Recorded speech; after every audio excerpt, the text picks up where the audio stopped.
Netflix हर बार number 1 क्यों होती है, आज आपको पता चलने वाला है। क्योंकि आज के इस काउंटडाउन में हम बात करेंगे कुछ ऐसे वेब सीरीज़ के बारे में जिन्हें रिलीज़ की गई है 2025 में, और ये सभी सीरीज़ यकीन मानिए सभी OTT प्लेटफॉर्म पर पूरी तरह से भारी पड़ चुकी है, क्योंकि इनसे बेहतरीन सीरीज़ 2025 में रिलीज़ हुई ही नहीं है। इसीलिए दोस्तों, नेटफ्लिक्स दुनिया की सबसे बेस्ट प्लेटफॉर्म है OTT की दुनिया में। एक खतरनाक महिला जो कि औरतों की तस्करी करती है, लेकिन इस बात की भनक दिल्ली पुलिस को लग जाती है। दिल्ली पुलिस किसी भी तरह से उस औरत को ढूंढ कर निकालना चाहती है, और लास्ट तक दिल्ली पुलिस अपने इस मिशन को किस तरह पूरा करती है, यही सारी चीजें आप इस सीरीज में देखने वाले होंगे। इसके टोटल 3 सीजन रिलीज किए गए हैं। इसकी 3rd सीजन रिलीज की गई है 2025 में। इसे चाहे तो आप अपने पूरे फैमिली के साथ बैठकर देख सकते हैं। इसकी IMDb रेटिंग है 10 में 8.5। सीरीज अवेलेबल हो जाएगी आपको नेटफ्लिक्स पर, और इस सीरीज का नाम है दिल्ली क्राइम सीजन 3। बनारस, जहां पर सभी अपना पाप धोने के लिए जाते हैं, लेकिन वहीं पर कुछ ऐसे भी क्रिमिनल होते हैं जो कि पाप की शुरुआत करते हैं। कुछ ऐसी ही चीज आप इस सीरीज में देखने वाले होंगे। एक खतरनाक कातिल जो कि लोगों को मार रहा होता है और उनके शरीर के कोई ना कोई अंग गायब कर रहा होता है, लेकिन असल में यह किलर कौन है और लास्ट तक पुलिस इस किलर तक पहुंचने में कामयाब हो पाती है या फिर नहीं हो पाती है, ये सारी की सारी चीजें आप इस सीरीज में देखने वाले होंगे। इसमें दोस्तों आप खतरनाक लेवल की सस्पेंस एंजॉय करने वाले होंगे। इसकी IMDb रेटिंग है 10 में 6.5। इसकी 2 एपिसोड में कुछ ऐसे सीन डाल दिए गए हैं जो कि आप अपने फैमिली के साथ देखना बिल्कुल पसंद नहीं करेंगे। सीरीज आपको अवेलेबल हो जाएगी नेटफ्लिक्स पर, और इस सीरीज का नाम है मंडेला मर्डर्स। सुनील कुमार नाम का एक व्यक्ति जिसकी पहली पोस्टिंग तिहाड़ जेल में होती है, और वहां पर जाते ही उसकी लाइफ पूरी तरह से बदल जाती है, क्योंकि वो जेल के अंदर एक अलग ही नज़ारा देखता है। लेकिन सुनील इस जेल में कितने दिन तक सरवाइव करता है और जेल के तौर तरीकों को किस तरह अपनाता है, यही सारी चीजें आप इस सीरीज में देखने वाले होंगे। इसकी 2nd एपिसोड में आपको हल्की फुल्की न्यूडिटी नजर आने वाली होगी। इसीलिए दोस्तों, इसे आप किसके साथ देखेंगे और नहीं देखेंगे, ये मैं पूरी तरह से आपके ऊपर ही छोड़ता हूँ।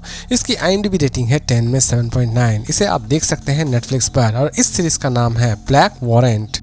कुछ ऐसी महिलाएं जिनकी आर्थिक स्थिति बहुत ही ज्यादा खराब चल रही होती है, लेकिन अचानक से ही वो गांजे की तस्करी करना शुरू कर देती है, लेकिन उनके बिजनेस में कुछ गड़बड़ी आ जाती है, जिसकी बदौलत वो एक खतरनाक झमेले में फंस जाते हैं, और लास्ट तक ये सभी औरतें इस झमेले से किस तरह बाहर निकलती हैं, यही सारी चीजें आप इस सीरीज में देखने वाले होंगे। इसे चाहे तो आप अपने पूरे फैमिली के साथ बैठकर देख सकते हैं। इसकी IMDb रेटिंग है 10 में 7.1। इसे आप देख सकते हैं नेटफ्लिक्स पर, और इस सीरीज का नाम है डब्बा कार्टेल।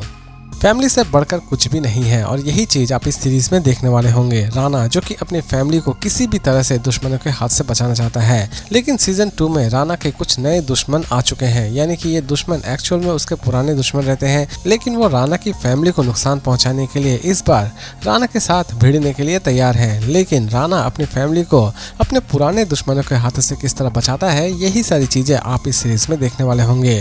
इसमें भी आपको कुछ ऐसे सीन नजर आने वाले होंगे जो कि आप अपने फैमिली के साथ देखना बिल्कुल भी पसंद नहीं करेंगे।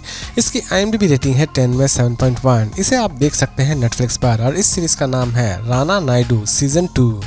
विक्रांत नाम का एक ऐसा बंदा जो कि अपनी पत्नी को ही मार देना चाहता है, क्योंकि वो अपनी पत्नी से प्यार नहीं करता है बल्कि किसी और लड़की से प्यार करता है। लेकिन वो अपनी पत्नी को मारने में सफल हो पाता है या फिर नहीं हो पाता है, ये तो आपको इस सीरीज को देखने के बाद ही पता चलने वाली है। सीरीज में दोस्तों आप अच्छी खासी थ्रिल और अच्छा खासा एक्शन एंजॉय करने वाले होंगे। इसकी हर एक एपिसोड आपको भरपूर एंटरटेन करने वाली होगी। इसकी IMDb रेटिंग है 10 में 7। इसे चाहे तो आप अपने पूरे फैमिली के साथ बैठकर देख सकते हैं, लेकिन इसकी सीजन 1 आप अपने फैमिली के साथ ना ही देखें तो ठीक है। इसे रिलीज की गई है नेटफ्लिक्स पर, और इस सीरीज का नाम है ये काली काली आंखें सीजन 2। दोस्तों, एक ऐसी सीरीज जिसे किसी भी तरह की परिचय देने की जरूरत नहीं है। जी हाँ दोस्तों, एक ऐसी सीरीज जो कि हमारे अस्तित्व को दिखाती है। जी हाँ दोस्तों, मैं बात कर रहा हूँ कुरुक्षेत्र वेब सीरीज के बारे में, जिसे फाइनली रिलीज कर दी गई है नेटफ्लिक्स पर। दोस्तों, इस सीरीज को किसी भी तरह की इंट्रोडक्शन देने की जरूरत नहीं है, और इस सीरीज के बारे में ज्यादा कुछ बोलने की भी जरूरत नहीं है, क्योंकि कुरुक्षेत्र में असल में क्या हुआ था ये तो आप सभी को पता ही है। इसे रिलीज की गई है नेटफ्लिक्स पर। इसकी IMDb रेटिंग है 10 में 8.1। इसे चाहे तो आप अपने फैमिली के साथ बैठकर देख सकते हैं, और इस सीरीज का नाम है कुरुक्षेत्र। तो दोस्तों, इसी तरह के इंटरेस्टिंग अपडेट के साथ फिर मिलते हैं एक नई वीडियो में।